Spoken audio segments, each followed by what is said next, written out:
Welcome to the ARRL Audio News Server. This week's audio news report will begin shortly and pause periodically.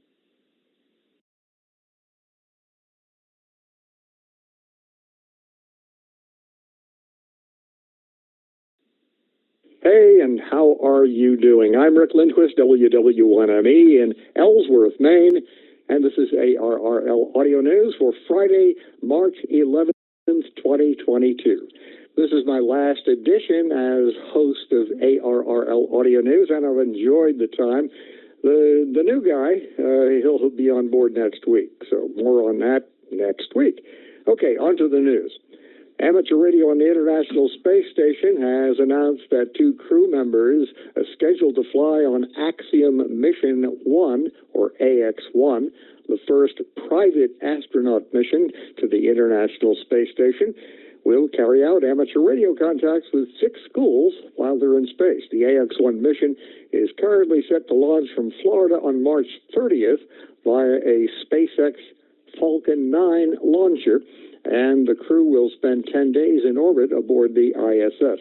AX-1 crew members Mark Pathy, KO4WFH from Canada, and Aiken Stibbe, 4Z9SPC from Israel, will carry out the contacts. ARRS has trained both crew members in the use of the ARRS radio system and the ISS Columbus module.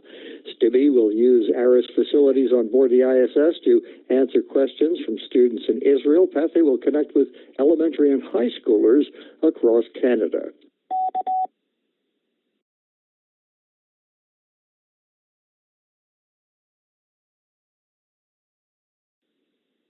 ARRL will offer 4 sessions of the Teachers Institute on Wireless Technology in June and July as part of an educational outreach to schools through the Education and Technology program. The Teachers Institute is an expenses-paid professional development program intended to provide teachers with tools and strategies to introduce basic electronics, the science of radio, space technology, and satellite communications, weather science, microcontrollers, robotics, and amateur radio to their students.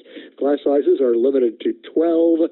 The deadline to apply is May 1st. Sessions this summer will be held in Newington, Connecticut, and in Dayton, Ohio. There are 2 levels, TI-1, Introduction to Wireless Technology, and TI-2, Remote Sensing and Data Analysis. TI-1 is a prerequisite for TI-2. All you want to know is at www.arrl.org/education-technology-program.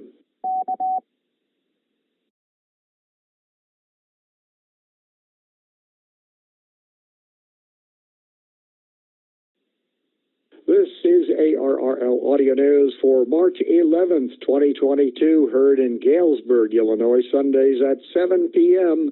on the 147-000 repeater, courtesy of the Knox County Amateur Radio Club. Time now for the AMSAT report. AMSAT has just received a generous grant from the Amateur Radio Digital Communications for the development of a 3-unit space frame with deployable solar panels. The standardized 3U CubeSat space frame will serve as the mechanical platform for AMSAT's Golf series of satellites, as well as for a new generation of low Earth orbit FM satellites.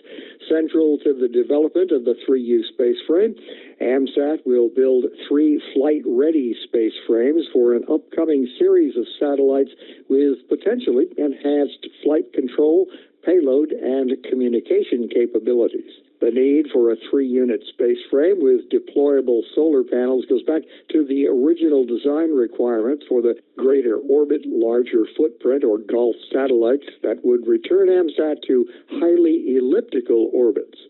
The benefit of this program will provide satellites with wider coverage and longer access times to the entire amateur radio satellite community worldwide. Thanks to Frank and 1UW, AMSAT's Vice President of Development, for this update. The AMSAT report comes to us each week courtesy of Bruce Page, KK5DO.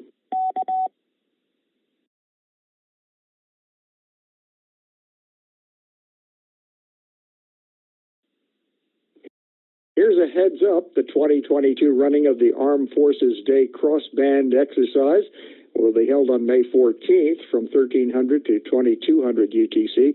A complete list of participating stations, modes, frequencies, times, and other details will be announced on April 1st. The event is open to all radio amateurs. Armed Forces Day is May 21st, but the Armed Forces Day cross-band military amateur radio event traditionally takes place a week earlier in order to avoid conflicting with Dayton Hamvention. During the exercise, radio amateurs listen for stations on military operating frequencies and transmit on frequencies in adjacent amateur bands. Military and amateur stations have taken part in this event for more than 50 years. It's an exercise scenario designed to include ham radio and government radio operators alike. Military stations in various locations will transmit on selected military frequencies and announce the specific ham band frequencies they are monitoring.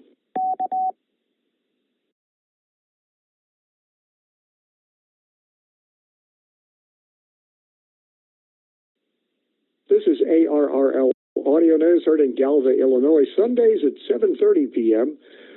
on the 145.49 repeater, courtesy of the Knox County Amateur Radio Club.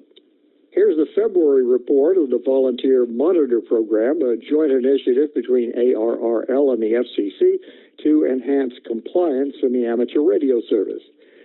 Technician class operators in Massachusetts, Iowa, and Oklahoma were issued advisory notices for FT8 operation on 20 meters. Technician licensees have no privileges on 20 meters. Technician class operators in Indiana, Texas, South Dakota, Illinois, and California were issued advisory notices for FT8 operation on 7074. Technicians have only CW privileges on 40 meters. General class operators in Pennsylvania, Arizona, and Georgia were issued advisory notices for operation on 20-meter frequencies not authorized to general class operators. The VM program administrator, Riley Hollingsworth, K4ZDH, had 2 meetings with the FCC and participated in 2 amateur radio club meetings via video conference. The final totals for VM monitoring during January 2022 were 2,172 hours on HF and 2,932 hours on VHF and above, for a total of 5,104 hours.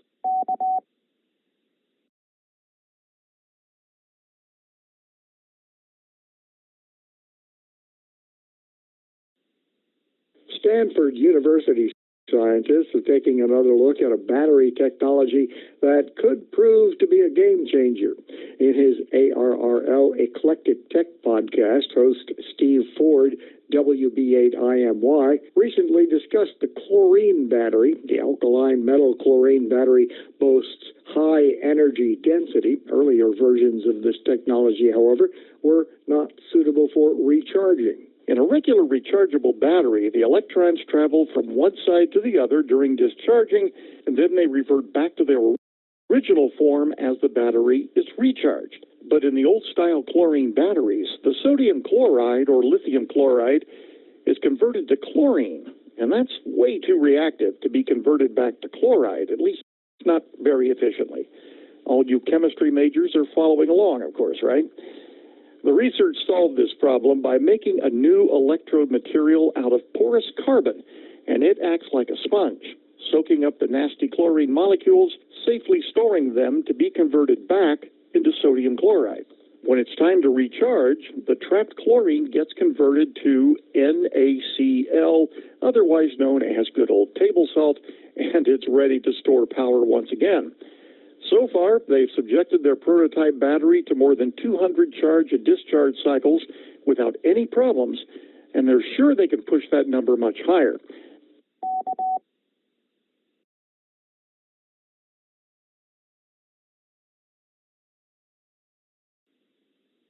In late February, 22 stations representing 14 countries within IARU Region 1, that's Europe, Africa, the Mideast, and Northern Asia, took part in a short notice exercise using the geostationary satellite QO100. This was the first of a number of smaller exercises, tests, and meetings to be held held by IARU Region 1 throughout the year, building on the earlier global simulated emergency tests to cover as many aspects of emergency communications as possible. The exercise was deemed a success, with a number of formal messages passed among stations and some lessons learned from the inevitable challenges of equipment failure, language barriers, and coordination of an exercise with a coverage area from South Africa to the United Kingdom. And that's ARRL Audio News for Friday, March 11th, 2022. For more details on these and other amateur radio news stories, visit the ARRL homepage, www.arrl.org, or even better, subscribe to the ARRL letter via your website member profile. It won't cost you a cent, and it'll show up every week in your inbox. Let us know if you're listening with an email to audionews, one word, at arrl.org. This past week, we heard from Gary, W8GMF in Ohio, and John, N9IJS in Illinois. I'm Rick Lindquist, WW1ME in Ellsworth, Maine. That's a wrap for me. It's been fun. Stay tuned for the new guy next time. 73. ARRL Audio News is produced by the American Radio Relay League, the National Association for Amateur Radio.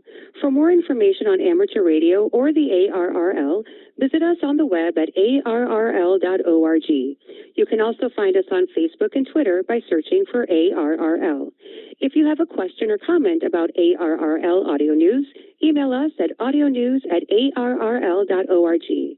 This program is copyright ARRL, all rights reserved. 73, and thanks for listening.